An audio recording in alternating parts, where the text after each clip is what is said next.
we might be conjuring up some ghastly language and bewitch banter. Content is explicit. You have been warned.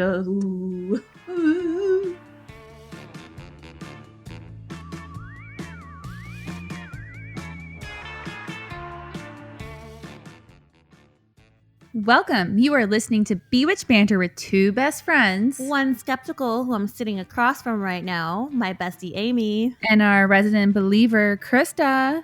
We talk about paranormal things like ghosts and things that go bump in the night, or perhaps the kitchen rapist. Which we can explain at a later date. And I'm here to debunk most of the stuff we talk about. But really, though, we do talk about spooky and spiritual things as well as the paranormal and religions. And I like to be the fact checker here. Brings us back down to earth every time.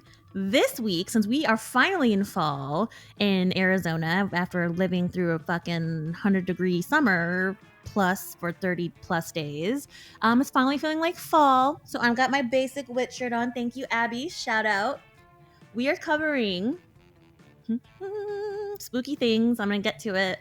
So because it is spooky season, we know the Wild West has some scary ass history for the old days of, cowboys and indigenous people fighting and all that shit. But I'm always going to harken back to my home state of Connecticut for spooky and paranormal and ghostly things. Shout out and throwback to our very first episode, or one of the first few, on Salem Witch Trial. So hopefully we'll be covering more on witches for the Halloween season, because it is only September, but it's about to be October next week. We're very excited. I officially put up all my Halloween decorations outside, so I'm in official Halloween mode now. Yeah, I'm so excited. So I'm assuming it's the Conjuring? You looked at my notes. No, it's you? Connecticut, and you said ghosts. Ah, shit. So I didn't look at your notes. Ding, ding. You said ghosts, Connecticut. For the win. Yes. Not just the Conjuring, but the American infamous, most call them now, ghost hunters, Ed and Lorraine Warren. So they're the homeowners, right? No, they are the self-proclaimed demonologist, which is Ed, the husband, and Lorraine, who was the woman who claimed to have psychic abilities to contact the ghosts in The Conjuring, or the spirits and the demons. How does one become a demonologist? That's a great question. I was gonna look it up, and I was like, I think it's really self-proclaimed. I'm sure it is, but is there like demonology school? There is. It's part of like oh well, I don't know this, but one of my writing teachers actually went to theology school. I forgot what it's called. There's a name for it, but like God school. One of the classes is basically, it's like teaching you how to be a priest. Jesus camp. Kinda akin to that. And you, like, one of the courses is like demonology, but it's really a made up thing. So that's the infamous Ed and Lorraine Warren. I can't imagine being in a classroom and they're teaching that stuff, like keeping a straight face. I mean, well, you would never be in it because it's super like theology, like school. I know, but like to hear what they were saying, because you would be like, is everyone on drugs in this room? Because they'd be taking it seriously. Well, yeah. You're like, listen, kids, demons, underline it. That is the notes we're going to be taking today. I don't know. It just seems ridiculous to me. Bad spirit, malevolent, white angel. Okay, so it just so happens that Ed and Lorraine are from Connecticut, which you remembered. Good job. They founded the New England Society for Psychic Research, or NESPR for short. It's located in Monroe, Connecticut, and they founded this in 1952. Is it near your house? It's about 30 minutes from D Block or Danbury. Did you ever go there? I mean, I played like sports. Yeah, holy shit, I know what. I played sports in high school. Yeah, we traveled sometimes to, play other teams. One more question before we get into it. Yeah. Can you go to the home today and tour it, like a haunted tour? Do you know? You can't. It's actually closed off to the public. Oh, okay. But it is where the infamous Annabelle doll resides, and we're gonna get to Annabelle as part of this as well. Freaky doll. But it is a museum, so you can. I don't understand because it said the museum is like closed off, but like it's called a museum as part of the Nesper organization. And anyway, there's some weird shit which, surprise, surprise, I'm gonna tell you about, and it's kind of funny actually. So Maybe it's more a museum where they study stuff rather than it's a museum where people come and tour it. Maybe. I don't know. But yeah, it's only 30 minutes from D Block. So yeah. And actually, we'll get to it in a few. But one of the stories I covered way the fuck back was The Devil Made Me Do It. Do you remember that episode? We had like defenses. Oh, yeah. Criminal defenses. And it happened in Brookfield, Connecticut, which is the town right next door. And there's a photo of Ed and Lorraine leaving the Danbury Superior Courthouse to help represent this guy's case as like the demon. Oh, were they helping defend him? Uh-huh. So they're. I mean, I know they're terrible Surprise! people. Spoiler alert! They're like, now you're defending murderers. Okay. Yeah. Yep. And they were trying to use the demon defense in that story, and we're gonna touch on that one again a little bit, but. I wish I could use that excuse when I do something to piss someone off. The demon made me do it. I mean, the demons in the Mexican food that I just ate made me do something else. You're welcome, everyone. Cut that. Okay, so Nesper, again, is the oldest ghost hunting group in New England, founded in 1952.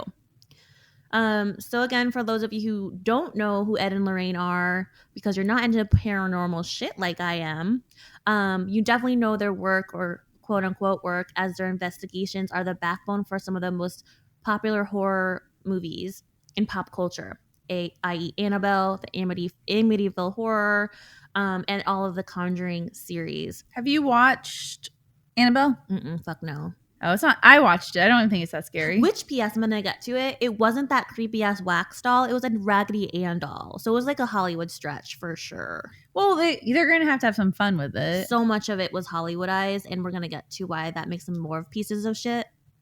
Well, I feel like if you're watching a movie, they're going to go with the yard. Like, you're not going to watch a movie that's realistic with a horror movie. Yeah, I guess. Anyway. I mean, I don't think I've ever watched a horror movie and been like, that's realistic. Or any TV show where it's like the teacher, you're watching, it's like two teachers and they have a $6 million home in California. You're like, that adds up. Oh, I was going to say Teacher Affairs. That's where I was going with that. Why? Because I'm thirsty as usual. I was like, why? I don't know. Come on now. All right. So again, these folks were real life people, and those stories were founded on their quote unquote investigations throughout the 60s and 70s, and to some part I think in the very early 80s. All right, so again, Amy's take is that they're major con artists, and after this research, and in my humble media opinion of like knowing how they were manipulating the media to gain fame and royalties, they're absolute con artists. It's crazy. Like, they have books and upon books written of like demonology and like all the crazy shit. They're married, right? They're not siblings. Yeah, they're married couple. And they were featured on countless TV series and news segments and paranormal TV shows, including Discovery's A Haunting, Paranormal State, and The Scariest Places on Earth. Yes, before you asked, I've watched all of those series. I was like, I haven't watched a single one, but okay. Yes, I have, or at least I used to regularly. So before we do dive into some of the real cases that inspired the said movies and the horror legacies they became, I want to tell you a little bit about who the Warrens were, because both of them passed away. They're now on the other side. So they're demons now. What up, Lorraine? They were demons in real life and the afterlife.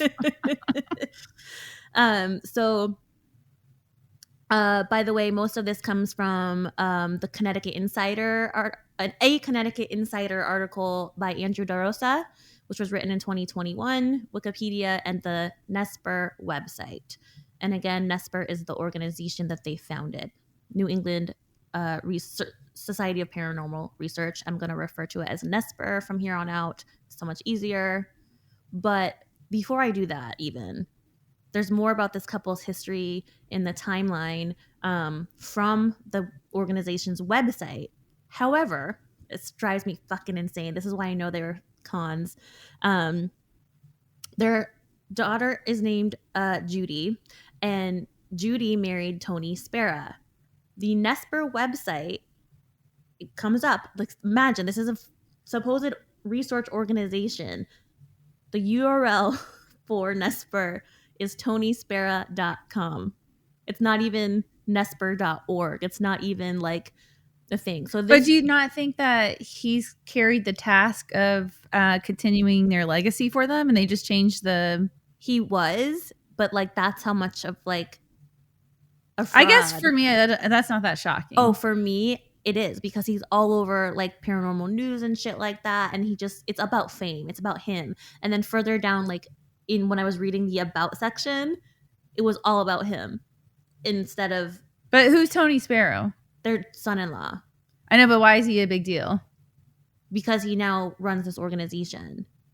I didn't know if he was like some hotshot celebrity beforehand. No. He was using their fame because they had, by the time he met their daughter, they had already gotten fame from the Amityville Horror case alone and the movie. So you have to remember that movie was a fucking cult hit in the 70s. So you're saying he's a gold digger? Yes. Ding, ding, ding. That's what I was trying to get to. Thank you. I didn't understand. Sorry. Because you're like his Around website.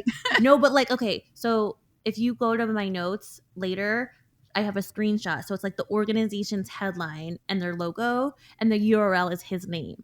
Total incongruency as far as like. But to me, I'm devil's advocate. Couldn't he just be taking care of the website now, so it's under his name? Because they're dead. It could, but why the fuck? If you didn't want fame, why the fuck would you use your name for a research organization that you run and operate? It's narcissism. I don't know. I'm not in the family dynamics. Damn, who knew you would take ghost hunter sides? I'm on their side today. Amy's taking. I'm shook. I'm playing the demon's advocate. Oh, not the devil. The demon made her do it. The demon is in me tonight. Regardless, I think that makes him a fucking douchebag and a gold digger, to your point. But back to Ed and Lorraine. How they met and how the fuck they became world famous in the realm of paranormal enthusiasts, demonologists. So both of them were raised in Connecticut. They met and they were also, P.S., this is important, because they were raised Roman Catholic. And if you remember, another episode harkening back to when I covered angels, ghosts, demons, who gives a shit, what's the difference? Don't remember what ep number it was. We'll put it in notes. But I was shook. I was like, maybe I wouldn't believe in this shit if I wasn't raised Roman Catholic, right? Like, so maybe. I was going to say, of course they're Catholics, because Catholics know how to lie the best, and they're all fucked up. Yeah. Sorry, a little hate towards the Catholics, but I do feel like Catholics. You're not wrong. I feel like everything goes back to the Catholics. Yeah. You're like everything. It's like, so I'm not surprised. Maybe that's where they got their inspiration. Yeah. So they met when Ed was just 16 in 1944. And this will give you clues to his future. He worked as an usher at the Colonial Theater in Bridgeport, CT, which is where my uncle was raised. Shout out Uncle Al. That's where I get my middle name from. But like, because he was into theater, and I'm going to get into more of his background, artsy background, by the way. I think that inspired some of his theatrical inklings. Oh, okay. I'm getting it. And they apparently were befriended at 16 and dating. Sorry, this is a little off no, go topic, ahead. but it does go with that. So I was watching the Amber Heard. I was watching the Amber. I keep hitting my mic. I was watching the Amber Heard and Johnny Depp trial, which I didn't really pay attention to while it was happening. And I was telling Corey, it was such a mind fuck, because the whole time I was watching them, it's hard because they're actors. Yes. And so a lot of like winning a trial is all pulling on emotions. And I was like, if you were starting like in a movie, who would you believe? I just don't know. It's so sad because both of them are liars. I only watched probably halfway through, but yeah, I mean, if she was abused, how sad. I think so too. I don't think either of them were innocent, but I definitely think she was abused, and it was that she was doomed to fail from the beginning because people love Johnny Depp. Yeah, 1000%. I can't believe they decided to televise it. That, and how many fangirls there are and people there are. I like would never in a million years. I don't know care who you are, any celebrity. Yeah, you a wife beater, you out. Bye. No, but even if you're, it's just weird to me that how people feel like they need to go to court and support him and they don't even know the full story. Mm-hmm. The only person I would be like, someone I truly deeply loved, like it'd be your husband, your dad, or like a good friend. You'd be there at court, but like that, I'm like, who takes their time to go to court and like wave a sign? That's fucking like just so you can see him. I don't understand. Yeah, no, I don't understand fandom. I guess and people are to that level. No. Mm-mm. Like, can you imagine, even if it's like Common? I know you love him. Would you be out court, waving the sign around? No, absolutely not. I touched his chest. That was enough. I can die now. I'm not to go on a long tangent, but I just thought the Amber Heard and Johnny Depp case was very interesting because you're right. They are, and they're both good actors, and like he's a fucking nut job. But and if she was a victim, it's so sad because she like had to relive all her traumas again. Mm-hmm. And then no one believed her. Yeah, sickening. I don't know. It was awful to watch. Yeah, I was like, I can't do too much of this. Back to other pieces of shit, folks.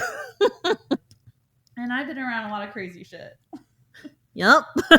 Hi. Hello, hi. It's the problem. It's me.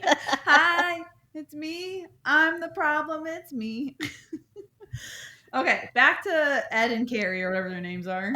I'm just kidding. What is it? What is it? Wayne and Carol. I can't. Who was it? Ed and Lorraine. Ed and Lorraine. Okay. So again, Ed and Lorraine met at the Colonial Theater in Bridgeport, Connecticut in 1944, and they became friends and shortly became more than friends and started dating. And God, can you imagine go what steady. They talked about? Sorry, let's go steady. I'm dying inside. Imagining what their dates were talking about. Like, oh my God, so you won't believe this demon story I have for you. I mean, I don't know if you imagine like two quack jobs, what they were going to talk about with each other, or do you think they were truthful and they were like, we're both con artists, we're in this together? I almost think that the latter. Or actually, I was telling my roommate Grace about it, and she's like, maybe they just really believed what they thought they believed because they were like so. I think people are stupid and they think they're smart and they probably believe themselves. Yeah, that's kind of what Grace was saying. I don't know that their love for ghost hunting developed quite yet. In 1945, Ed gets enlisted into the Navy on his 17th birthday. They were into ghosts when they met. I don't know for sure, but I think it developed some. I have a theory that when he got deployed, maybe he was like in Japan. Remember when we covered the ghost of Japan and like, like the wandering spirits and shit like that. Anyway, I feel like maybe he picked up someone overseas. Do you think there's hope for me then? What do you mean? Like, because he wasn't until his old age he started believing in ghosts. Oh, girl, you ain't never gonna believe in ghosts. How would you react if I started believing in ghosts? I would believe in them even more. Or would you? I'd be like, I fucking told you, bitch. Or would you be worried about me? No, I'd be like, I told you so. Oh, I thought you would be like, I'm worried. A little bit at first, but then I'd just be like. But no one likes to hear I told you so. I mean, you won't hear it from me.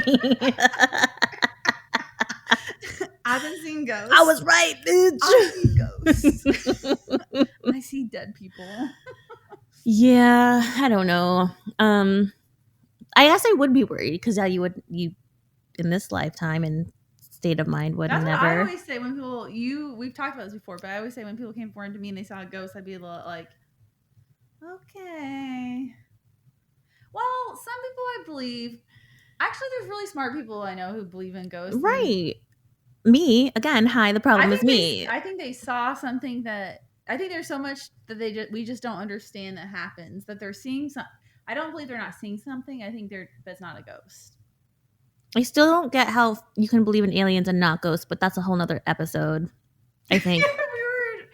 Oh my God, me and my family were talking about aliens, and my parents were like, we can't believe the government said that aliens are real, and no one did anything about it. My parents were like, who said it? Who said it? And we're like, and then Corey's like, I didn't know who said it, and then it started making me question it. You know what I mean? Because like you go around saying something forever, mm-hmm. And then Corey's like C-SPAN, and it was just a hilarious conversation. Oh my God! My parents were like, Why do you believe it when the government says it? And I was like, that's a great thing. That is a great because the skeptic government question. lies all the time. The fuck they do out their teeth and assholes every day. I mean, I believe there's aliens. Begin with my parents' perspective was they believe there's aliens, but they don't think they have the technology to come here yet. That was their argument. And then I thought maybe they might be light years ahead of us. Who knows? That's my vibe. They've been here and come gone, and like these motherfuckers are killing themselves. Bye. See ya. Ain't nothing here for us. That's my theory, but they're out there. Ooh. All right. So Ed gets deployed in 1945. As soon as he cuts back. Which war? World War II. You can tell me what it. World War II. I can tell you that. It's not World War I. It's not World War I. We will maybe, if Corey allows us, have him one time on to talk about World War I ghost stories or something. But we didn't know what the fuck World War. Does anyone know what World War I was? I really, no idea. Couldn't fucking tell you. Corey told us, and I don't even remember now. Something about a king or archbishop duke got his panties in a bunch because somebody disrespected him and started a whole fucking world war. Is that what Corey said? I mean, obviously I'm paraphrasing it in my Krista way, but like something like that. Verbatim. Exactly like that. Word for word. Right, Corey? Wink. When he gets back in 1951, Ed and Lorraine give birth to their first and only daughter, Judy. Poor daughter. Or is she a whack job too? We lost her. I think we lost her because she's married to Tony, who's obviously just on their coattails of riches and book deals and movie rights. I mean, think about it. They're all the Conjuring series. Maybe she likes that Tony's a hustler and she just likes to stay at home. Listen, I'll take a hustler. You know, you're not wrong. What's up? Hustlers at me. I don't know why I keep on standing up for these family members. Krista Alejandra 105. We're back on the dating Bewitched banter line. Welcome. What questions can I answer other than I'm a wacko? All right. So first and only daughter, Judy, again, married to Tony, who is, I don't know why you're standing up for this piece of shit. I really don't. I'm not standing up for it, but I'm saying maybe that's why she's with Tony. Her motive is like, so for me, I wouldn't want to go do press releases and talk to people. So I'd have to send someone out to see to do it. Yeah, you're right. Because he's the face. Like I haven't seen her on like one of those. I'd be like, honey. Oh, I want to be on camera. Huh? What's up? Put me in, coach. I'm like, no, I'll ruin the company name and tell all the You truth. Fucking would.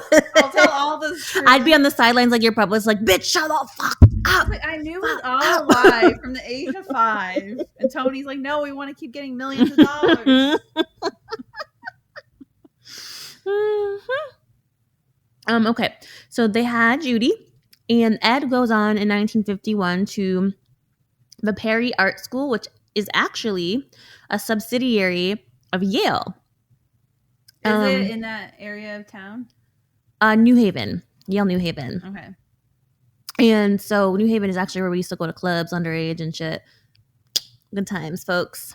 New Haven's kind of hood. Outside of the Yale ivory towers, shit is hood. Is Yale in Connecticut? Mm-hmm. I didn't know that. Yep. Is it really pretty where it's at? Mm-hmm. But then around it, like I said, the city of New Haven's a fucking dump. Yale is? Not Yale. The campus is obviously, like I said. But I'm surprised Yale. I thought Yale would be in some really bougie area. Nah. New Haven's hood. That's so strange to me because isn't that one of the most expensive colleges? Mm-hmm. The bougiest ones, too. One of the bougiest ones, too. Like Yale and Harvard. Mm-hmm. Do they have football teams? They do. They're like old white men club. Like, talk about old white men club money. Yeah, I can imagine. Yeah, they do. You can cut all this. Sorry, I just have a lot of questions. No, this is good combo. Good banter, like the old days. I don't know why I'm interested in football. All of a sudden I watched. Oh yeah, so first of all, okay, fuck me being worried about ghosts. You believing in ghosts? I'm more worried that she's been into football lately, you guys, and like I watched one game and I had one conversation about and I'm really worried because she like thinks it's good now, and I'm like, girl, you don't know. She's watching the Notre Dame Ohio State fuck the Buckeyes last night, who came back unfortunately, and they won in the last 3 seconds. So it's pretty awesome. Yeah. And so now rub it into Krista's face more than anything. So now she thinks she knows football also, that too. Yeah. I don't know football. I kept asking Corey, I was like, Why is there's so many technical rules in football? There are. I don't get. Like the grounding, like they threw the ball the wrong direction. I was like, I don't understand all this shit. There's a lot of shit I don't understand, but I just like. I was gonna ask you if you were advanced. I'm not. I'm like. You know what grounding is? Yeah, you can't. I just told you what it was. No, it's honestly. I'm not testing your knowledge. No, you can't put the football down if you're trying to like make a pass. No, it was because he backed up when he should be moving forward because they were right by the field goal line, and then he threw in direction wasn't the right direction of the field goal. I think Corey complicated that. I think my explanation was like way more easy. Well, you should cut all football talk because never audience. I think it's really funny. We're keeping it. Okay, Yale. Moving on from Yale is where Ed picks up his artsy skills. I do not try to talk about football. No, please don't. Please don't. This is the football podcast now. Can you fucking imagine? I didn't know that guy's hot. That guy's hot. The Notre Dame coach was really actually hot. Isn't he? I know. I was watching last week. I almost texted you. I was like, dang. Oh no! Listen. All the young coaches out there, you better watch out.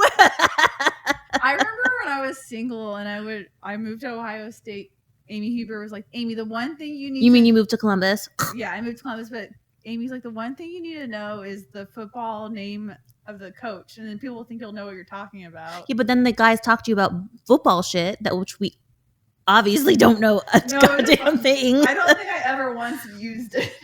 Oh, see, because then you put it's like speaking Spanish, and then all of a sudden they speak back at you like completely fluent and fast, and you're like, what the fuck?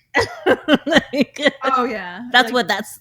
Yeah, I feel like one time I said one thing in Spanish, and they're like, but I was like, oh shit. I always feel so dumb when I don't know the language, but it's a learning. Language is beautiful for that. I love language. Okay, it's not my forte because we all have our gifts. No, I was really bad at it, and I think it stems back to my learning disability I had when I was a kid. I know, and so I'm not upset. No, my Allie had she was in speech. No, I had like auditory one. Yeah. And I feel like to me, it's just not something that ever is going to come naturally. And that's cool. Corey was like talking about moving to Portugal. And I was like, bitch, I need a translator. I was like, we're going to need a lot of money. I would love to go. Sign me up. I would love to go, but I don't want to go somewhere I can't speak the language. That would get frustrating. Yeah, it would. Yeah. Like, how do you make friends? Sign language? I could learn sign language. That's one thing I could learn. Eye contact, nonverbal cues. I don't know. You're going to be BFFs? Like, me and you sitting here like. You never know. Emojis. How do you mean you couldn't talk to each other? Emoji. Well, then our podcast would just be emojis. Ding, ding, ding, ding. Why is that even funny? Is that what it's called? Okay, let's get on with it. All right. Okay. In 1952, Ed withdraws from art school. But by the way, in art school, I forgot to tell you this piece. He was inspired. He was a painter, but he was inspired by ghostly houses throughout Connecticut. So he's like the Thomas Kincaid of ghosts. Who's that? You know what Thomas Kincaid is? I don't know. You're the artist. You tell me. So it's like kind of a joke. It's like every Midwest mom had that picture. Well, I'll just show it to you Which later. one? What is it? It's like a... Wait, is it the farmer with the pitchfork? No, he had like a painting style. You would know it, but I feel like when I grew up, at least there maybe in my town, it was like... Let me see. Thomas Kincaid. Every Midwest mom had to have it. Hold on. Thomas... Kincaid. No. It's Kincaide.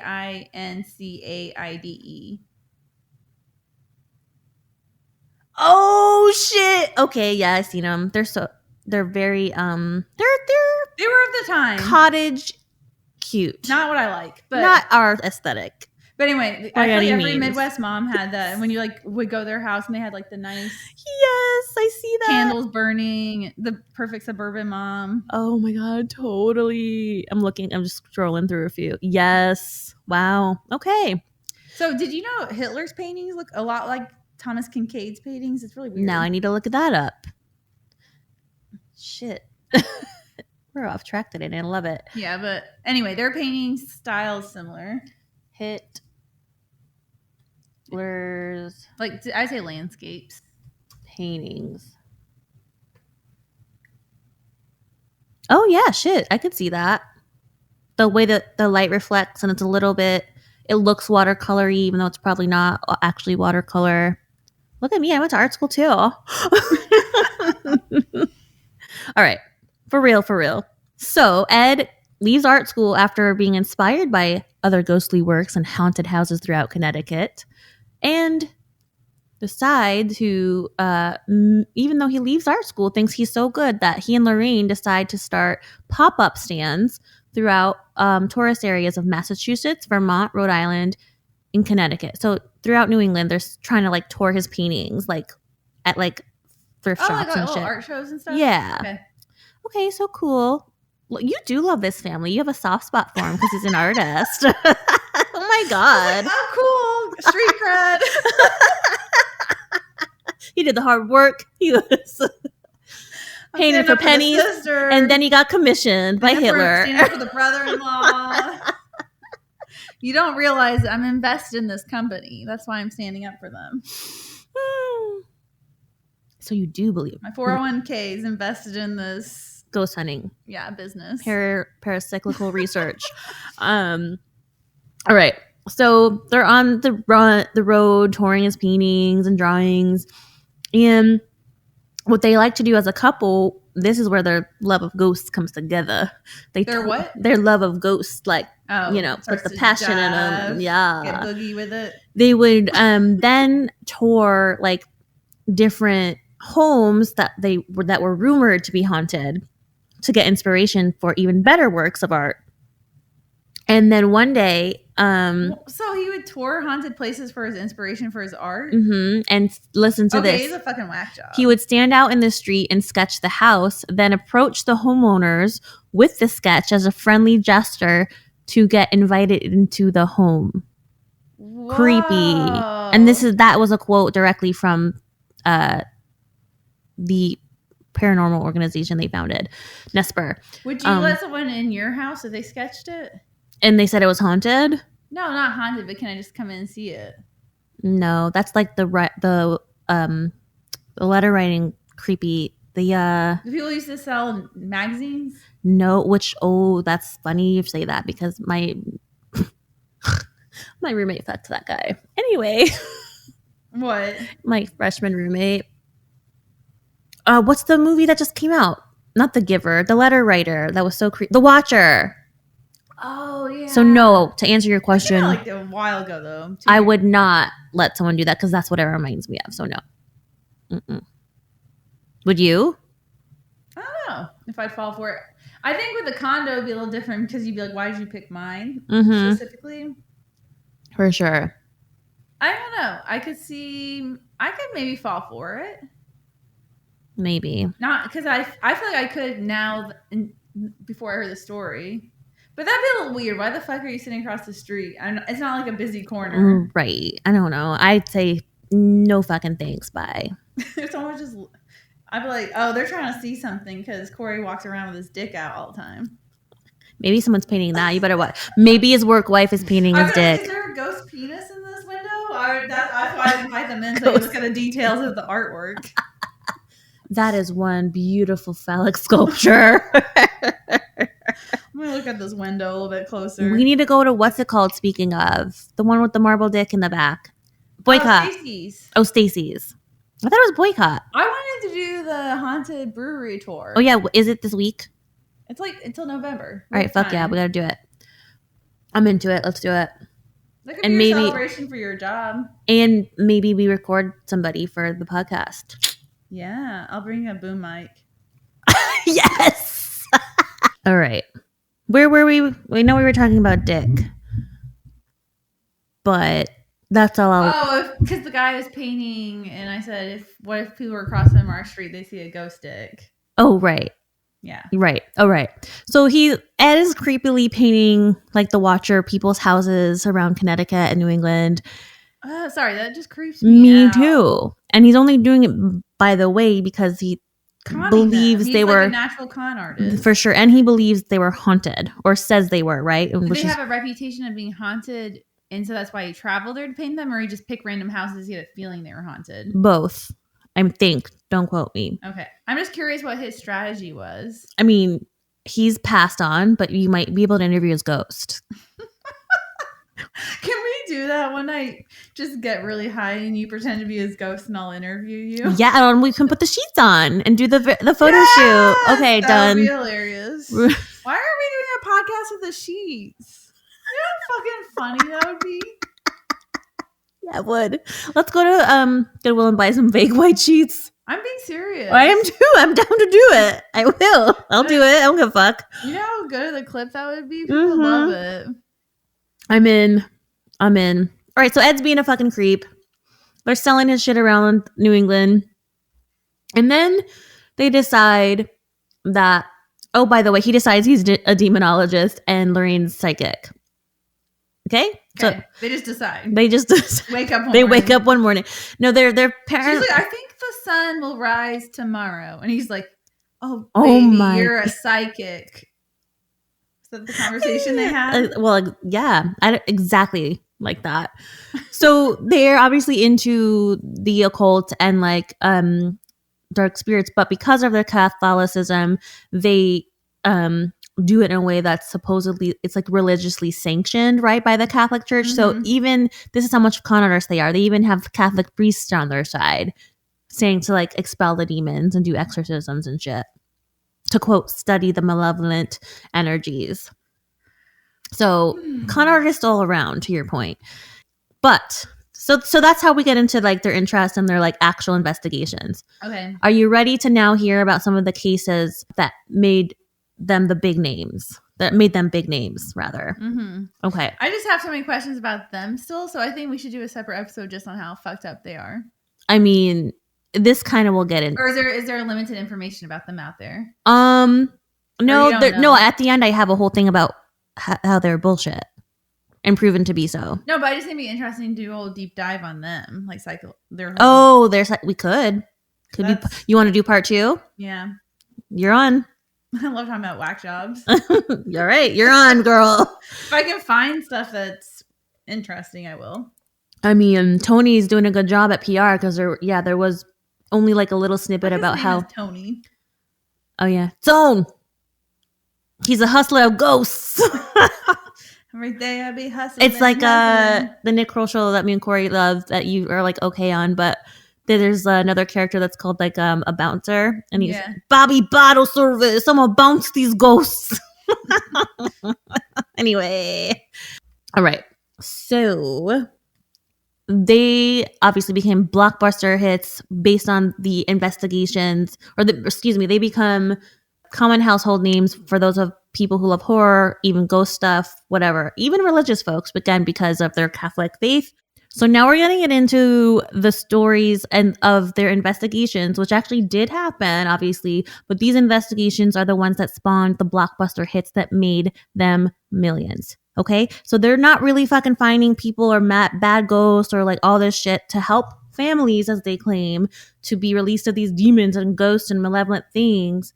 They're making money. Okay, they got books and they got the movie deal. They got the Conjuring series, which, by the way, is WB owned. Okay, so they have royalties upon royalties.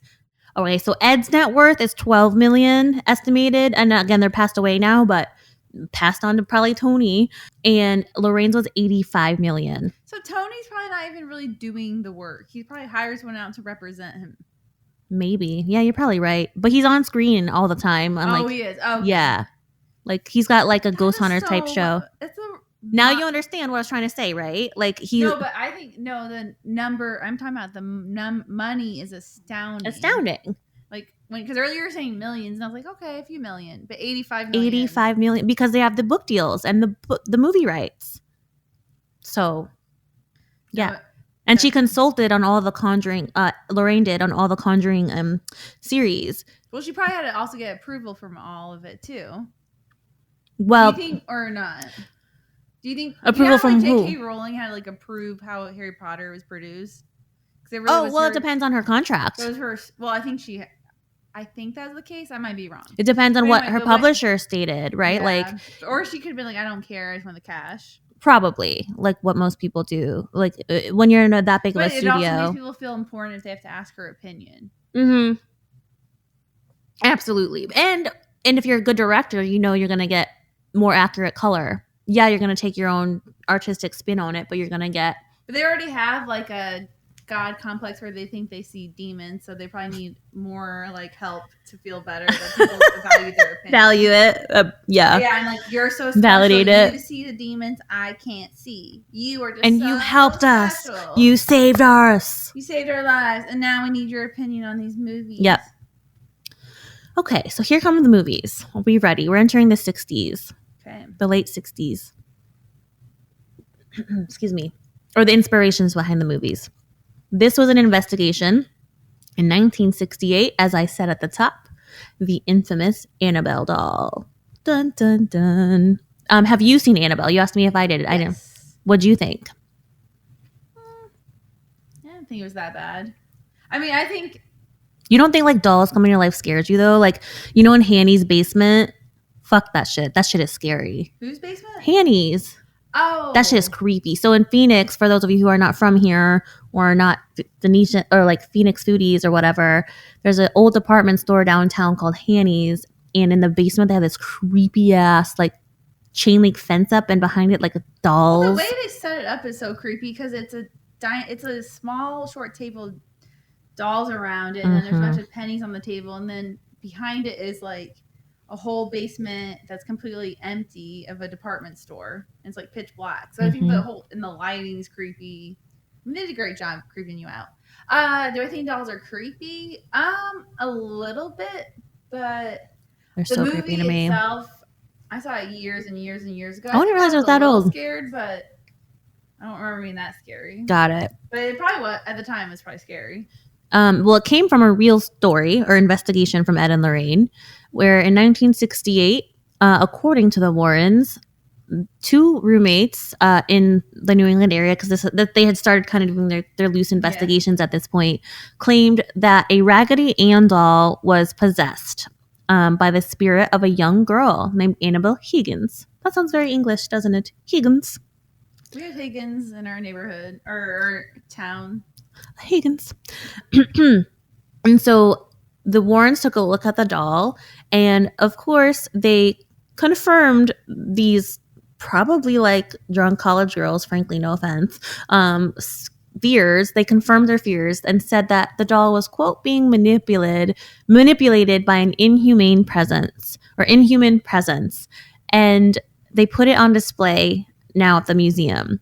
The legend of the doll inspired several of the Conjuring Universe motif and beyond, as we know. But here's the thing. The way that they say Conjuring Universe instead of the Conjuring series, that's where their fucking money comes from, right? Like, it's like a Marvel Universe or a DC, you know what I'm saying? That's so you know they were in it for the fucking money. But my question is, that's a fucking franchise. I don't know if you're going to get into this more detail, but all they said it was the doll was haunted and went into a museum, or we're going to tell more about the story? The story of the doll, I don't have more about that because it was bullshit. But they just made a movie, just from these little details, they made the movie Annabelle. And it was just a Raggedy Ann doll. It wasn't even that like scary ass, like wax looking doll in the movie. So it wasn't like news sensation or anything? I just don't understand how this story got a lot of people say things are haunted. Right. That's exactly. They had so much street cred at this point. Right. Because Annabelle came out after The Conjuring, if I'm not mistaken. Okay. I'll have to fact check that. But I'm just curious. But that's the background. Because it was just basic ass college girls or young women, roommates in New England somewhere that were scared of a Raggedy Ann doll, claiming that she had moved things. I guess my story is like, my question is like, so they just went and said it's haunted and then, or like, did something happen? It was like for them to be like, this is really important. We need to talk about this. I think it was the start of their career of conning people. Because this is 1968, and as we progress through the years, I guess the hauntings get like more sensational. Or is it in a museum now because they're famous? Was it? Sorry. Now I'm following your question. Yes, it's in the museum now because they're famous. Okay, I was like, why would immediately everyone be like, it's true, put it in a museum? That's what I was. Sorry, my bad. Yes, okay, I was like, I wasn't like, why? I went around the way on that one. Sorry, yes, were they famous at this point? Like, why is everyone taking them so seriously? Okay, thank you. That answered my question. Sorry. All right. So next, 1971, the Perrin family. They lived in Harrisville, Rhode Island, and they claimed that their home was haunted by a witch that lived there. Ooh, God forbid you're a witch. You can do things because you're a fucking powerful ass woman. You're a witch. Anyway, don't get me started. they claimed that their house was haunted by a 19th century witch. According to the Warrens again,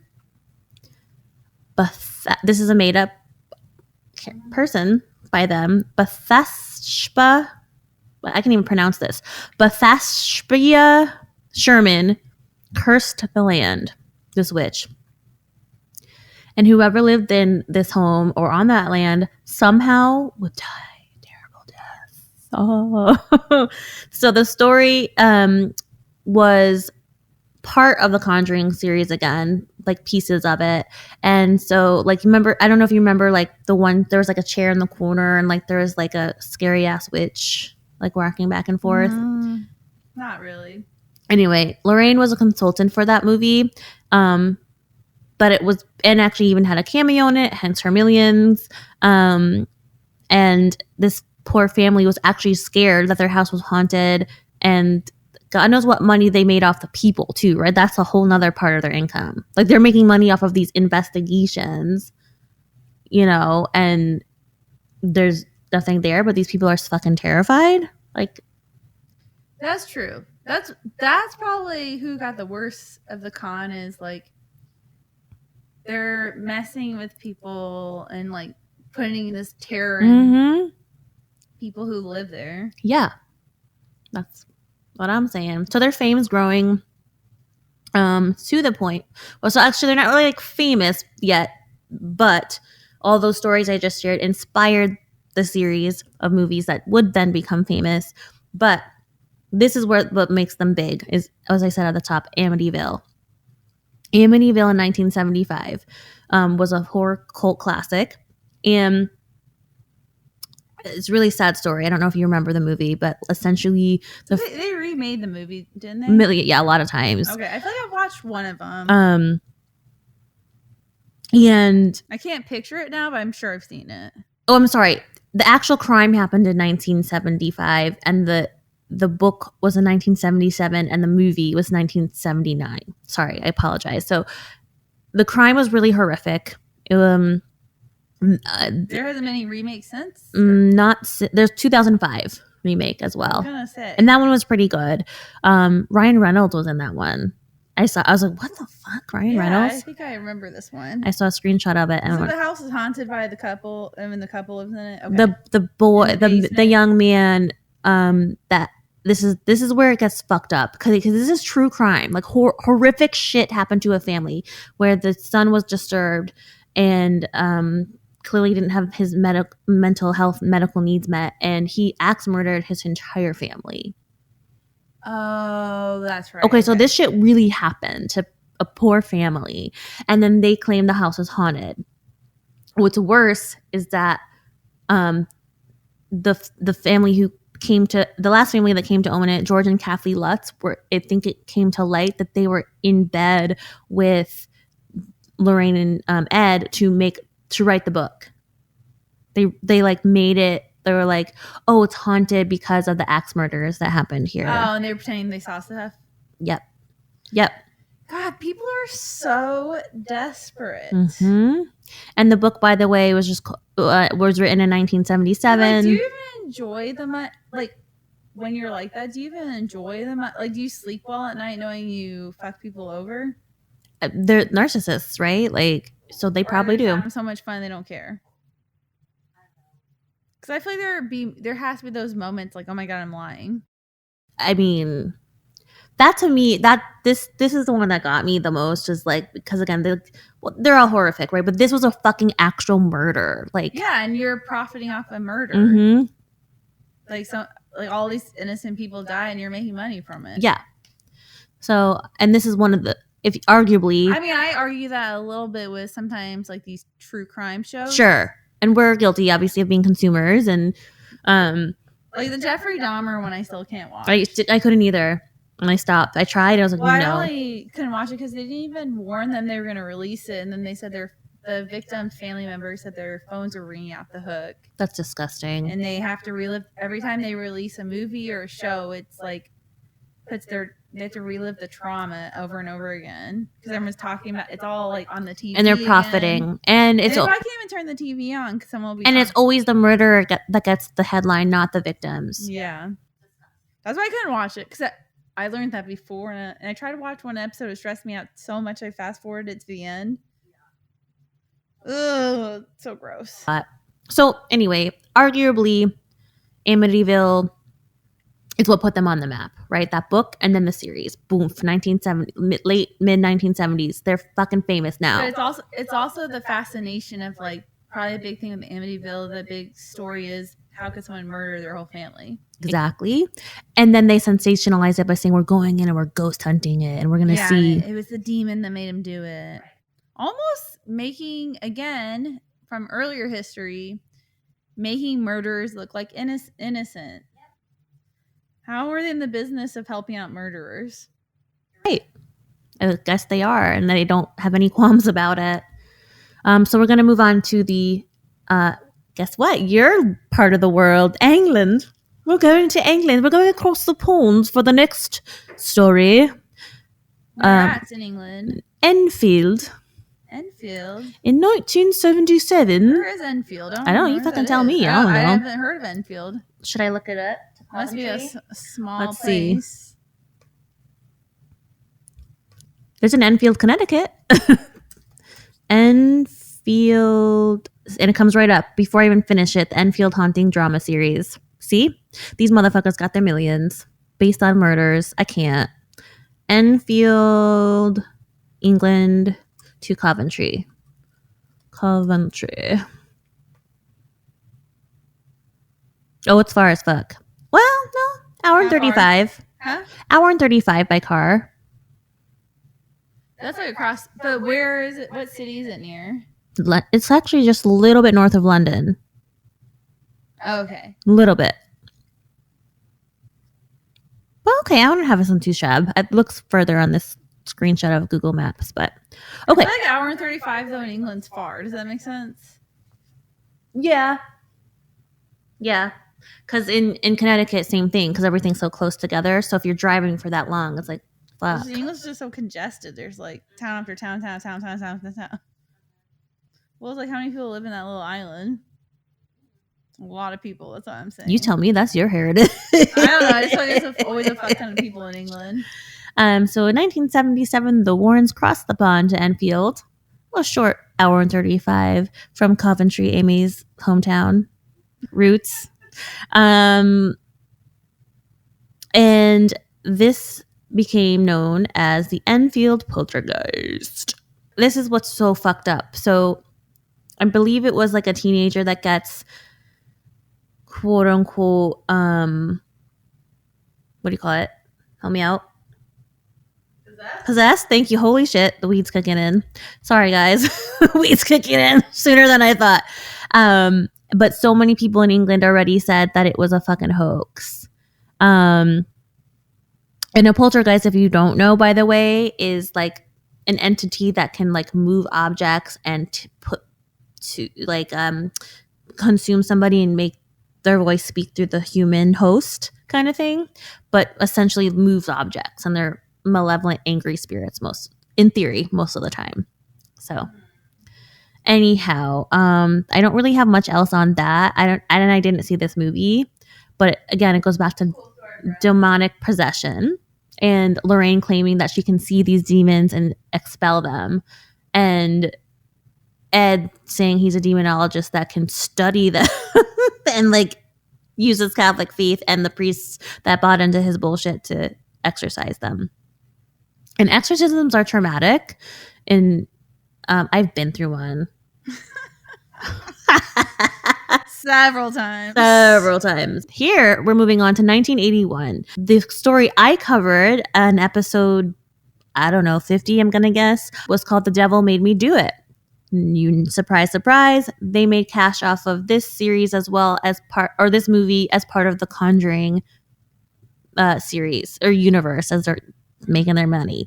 And I don't know if you remember this case, but it was based in Brookfield, Connecticut, which is another murder. Here comes another real true crime that they're fucking profiting off of. This also pisses me off.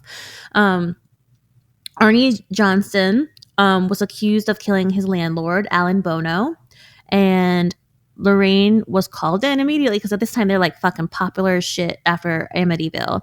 They're like something happens, oh my god, it was a devil, or it was a demon that told me to do it. Like, call Ed and Lorraine. Like, that's how famous they were. They were like, yo, call the ghost demonologist. Yeah, 911. Shorty be ghosting. Demonologist on the dance floor or the court floor. Exactly. And so 911, get your demonologist on the court floor.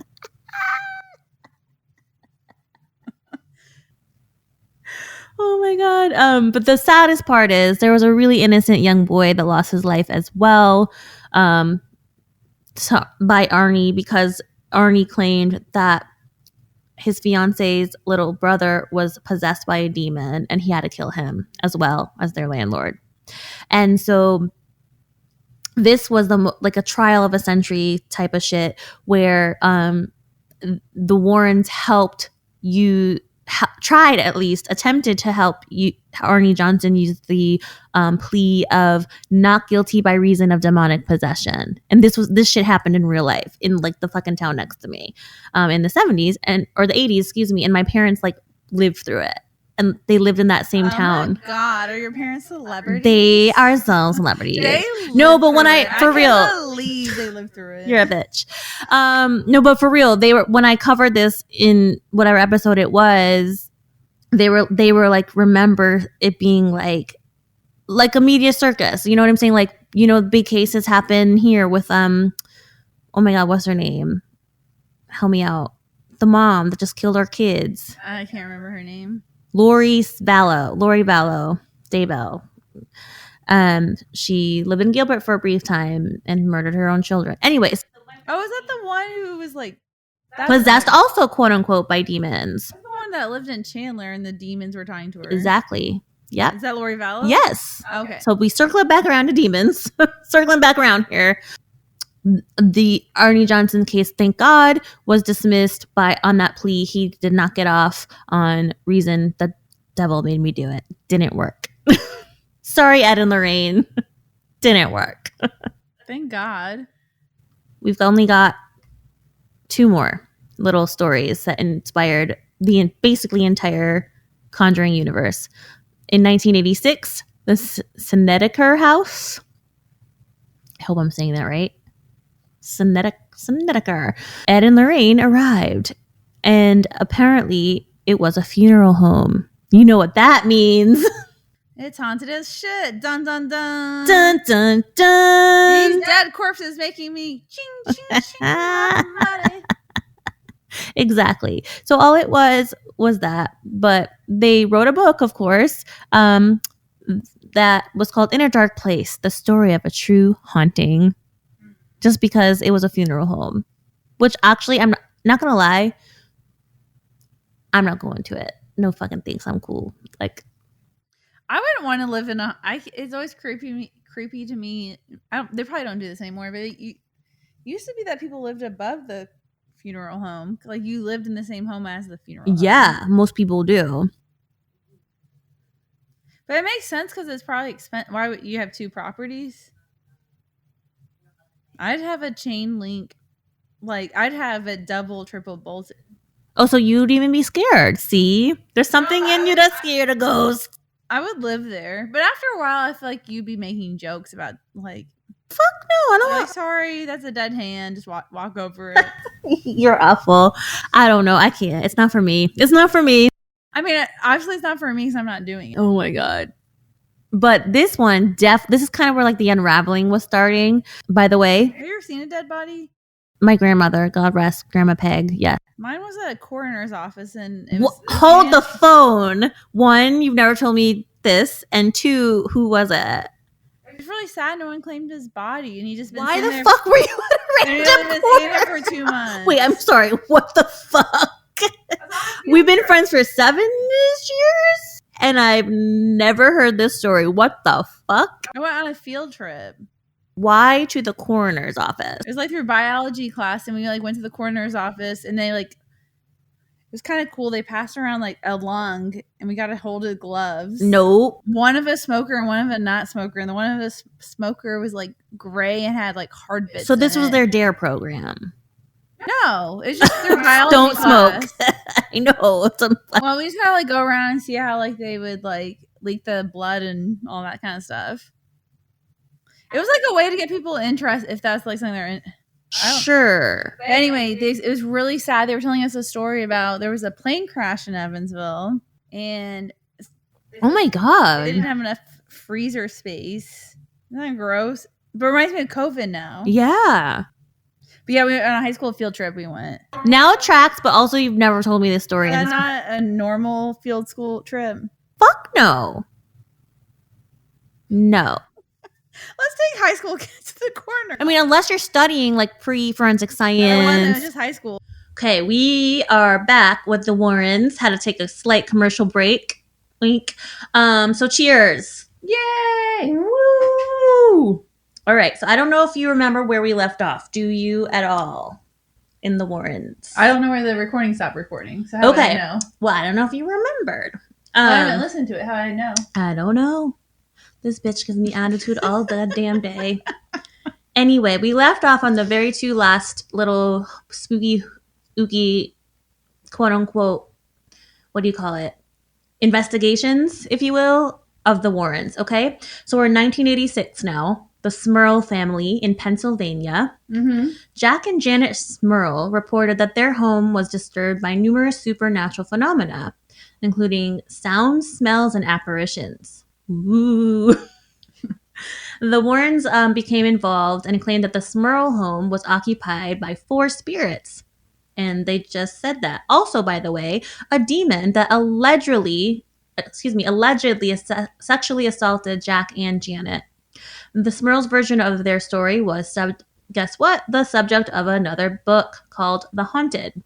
The Haunted then became a TV film by the same name by Robert Mandel. So do you see a trend here? They're finding disturbed families that actually probably think they are haunted, and they go in, they convince the people that they are haunted and go in on a book deal. Or yeah, I feel like they probably would have conversations with the people before they, I guess, said their place is haunted and got a feel. Because I feel like if they came to my house, I would be like, I'm gonna call the police.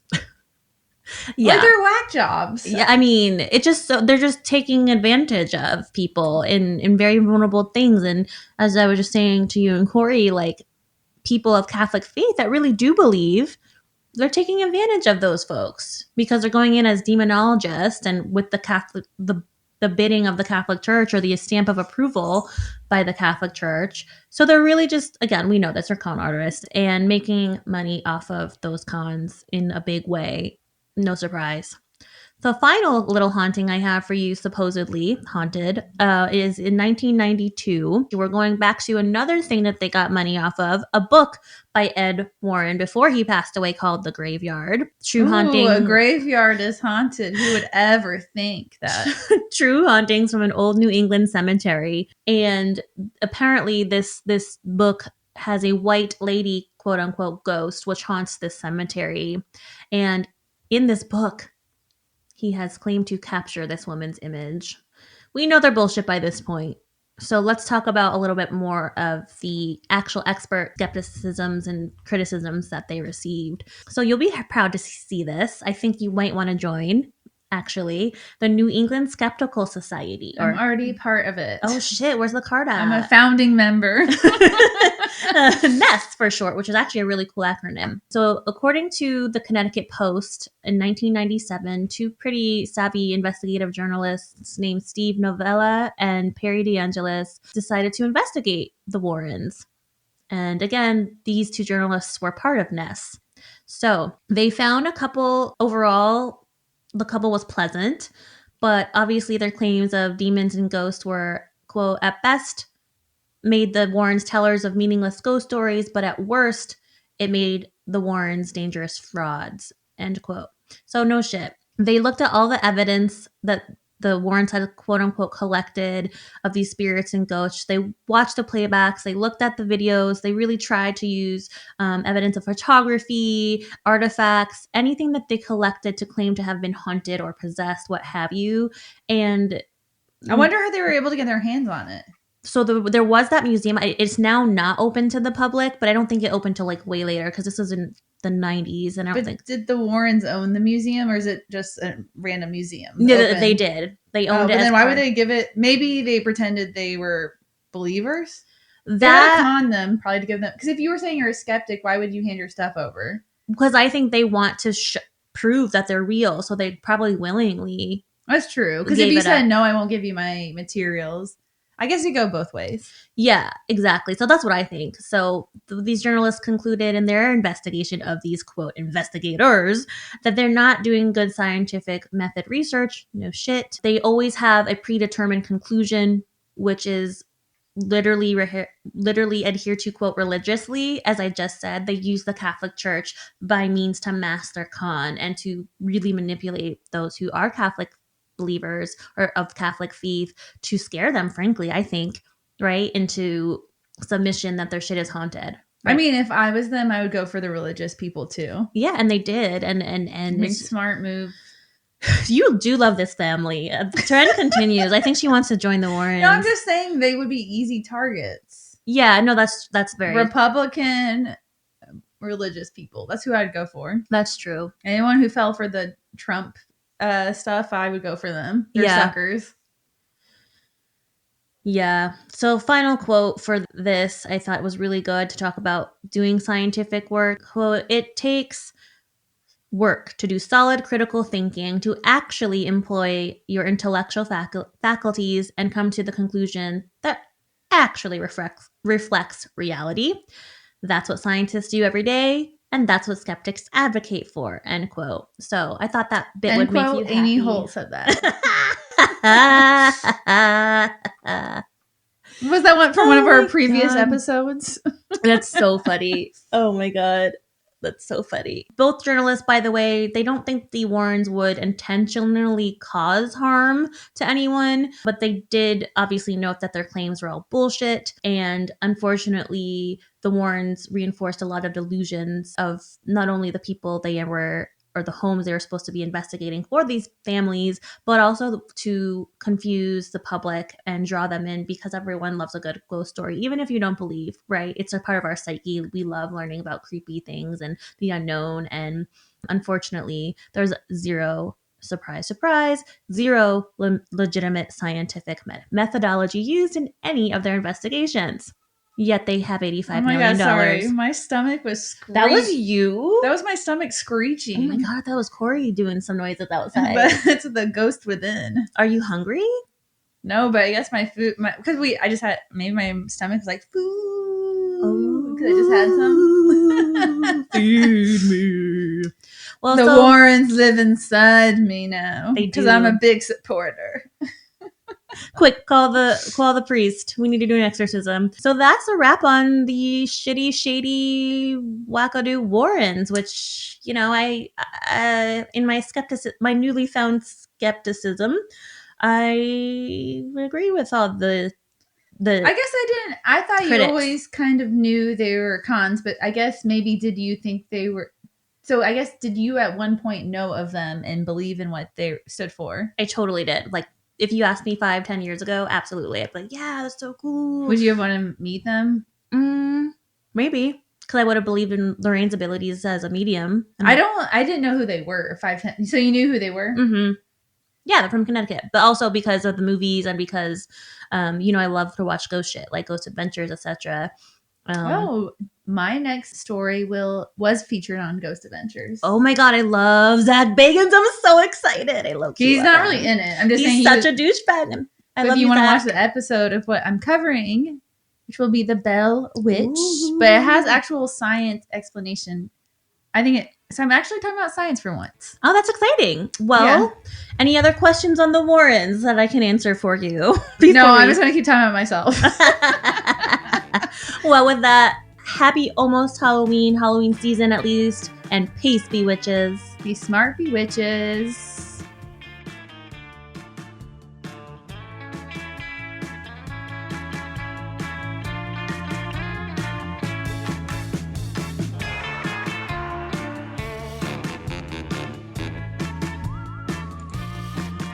Thanks for listening. Check us out on Instagram or bewitchedbanter.com. Suggestions for the show? Email us at bewitchedbanter@gmail.com. Credits, music Phantom Fun by Jonathan Boyle from premiumbeat.com. Podcasts, edited and produced by Krista Hins and Amy Holt. As always, if you enjoyed, please rate, review, and subscribe.